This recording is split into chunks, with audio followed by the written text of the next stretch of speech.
I didn't do any intro on this before I started, but well, maybe we should talk about the 61 GMC for a little bit. Maybe I'll start posting on this now that I'm trying to make regular progress, and I actually decided to start posting stuff again. Here's a 61 GMC that my grandparents bought. Grandpap got this in 1961, new with a big block V6. Yeah, that's right, big block V6 305 and a 4-speed. A lot of people think I'm misspeaking when I say big block V6, but it's a thing.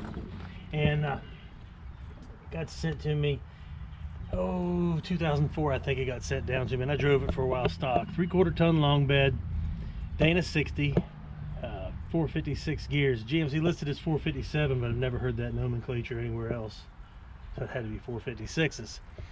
And with that combination, it did not have much of a top speed, and the RPM, red line on 305 V6 is kind of like a diesel. It's really low, 3,500 or something like that. So yeah, in the 50s was topped out on this truck, so it wasn't a whole lot of fun to drive that in the disc brakes.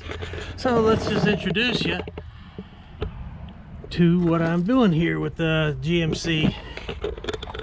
I had done a frame swap. I was going to do originally a 2-wheel drive, half-ton short bed deal. And the more I looked at this truck, the more I realized that's not the way this thing should be. It should be a long bed. It should still be a 3/4 ton.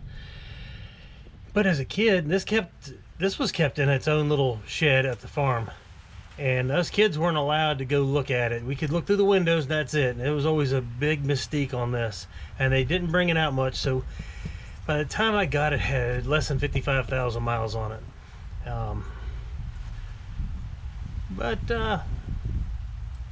things change, so let's talk about what I'm doing to make the change. Obviously, the first big change, since that frame was an X-frame on 2-wheel drives, and when I say X-frame, it had two rails on each side and an X in the center, not an X-frame like a 58 to 64 car. But it had an X-frame, and it was wider at the rear than the front. Didn't lend itself to doing leaf springs on front and rear. It was coil springs in the rear, torsion bar on the front. So I found that the 4-wheel drive frames were actual ladder frames on these. I was never going to find one, nor would I really kind of want one. If I'm going to drive this thing, let's do something more on the modern side. So I found an 85 Suburban frame, 2500, and a little company called Easy Chassis Shop does those things, and well, I just made my own. I'm sure theirs would have been great. But let's talk about what I've done here. ORD has been instrumental in a whole bunch of parts, like this cross member here, steering brace over there. Something things about that cross member, they say the original can crack. I'll never run this thing that hard where it crack. I won't do rock crawling because, well, where I'm at, there's no rocks, just a bunch of sand. My big thing was to get that cross member out, so I have room for the low mount AC compressor on an LS, which is what I'm using, obviously.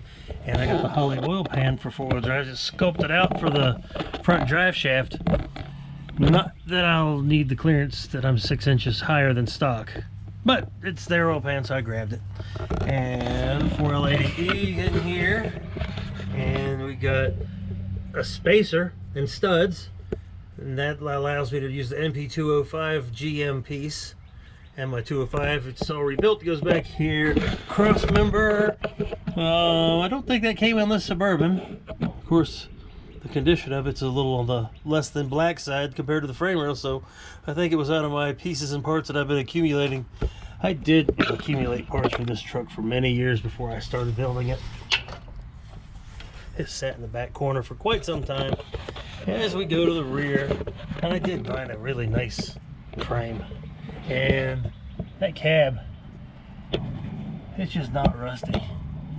Floors are nice, cab corner's nice, rocker's nice, inner rocker's nice. I still see green paint. And this truck had never been painted before, so that old paint was still on it. It's starting to get beat. And here's my rear end, 14 bolt with factory discs. That the junkyard tells me was a 2005 2500 HD. I like the disc brake deal, and I do like the fact that it's wider than stock was on here. If you ever look at these, well, I'll call it a square body. This is a square body frame. If you ever looked at these things, square bodies that are lifted and stuff, so the rear wheels stick in farther than the back. They try to say reasons for it is better turning circle, things like doesn't go in the same track in the snow or mud or whatever as the front, and helps out. Now, I'm doing this for looks on that, and sand isn't really going to care that much. Well, let's get back to this. 31 gallon 87 Blazer tank. Why the Blazer tank? Well, obviously I don't want it in the cab, and the Suburban 41 gallon wouldn't fit when I bobbed the frame. The frame rails are longer on a Bourbon than they'd be on a truck from behind the shackles. Speaking of shackles, there's the ORD shackle flip kit.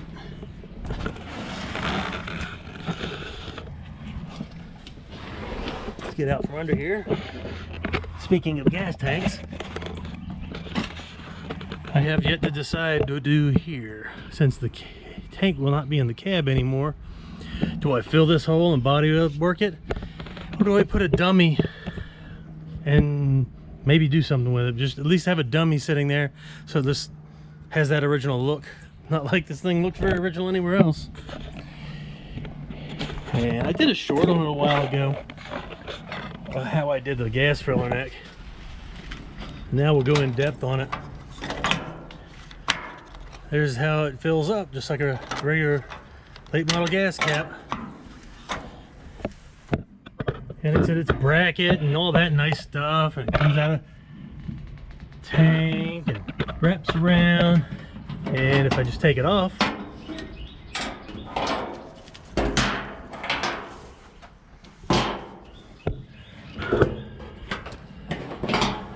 I can show off in detail how, well, not how I did it, what I did.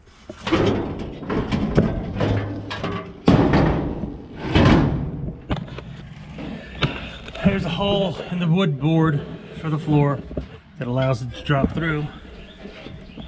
That's not radiator hose, that's actual fuel hose. But I cut the back of this old water can. Yeah, it's a Marine Corps jerry can.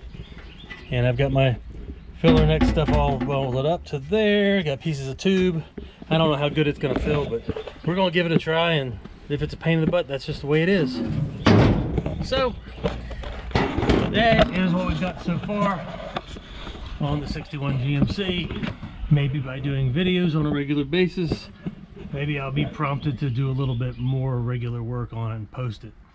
And the other thing is, I'm sure people have been to a car show and showing off their nice little ride, and somebody happens to say, and it happens all the time, why didn't you do this? Why didn't you do that? Why didn't you do the other thing? I would have done this and I would have done that. Well, you know half the time why we don't do this and we don't do that? Because we didn't think of those things. And where the heck was everybody when we were building them?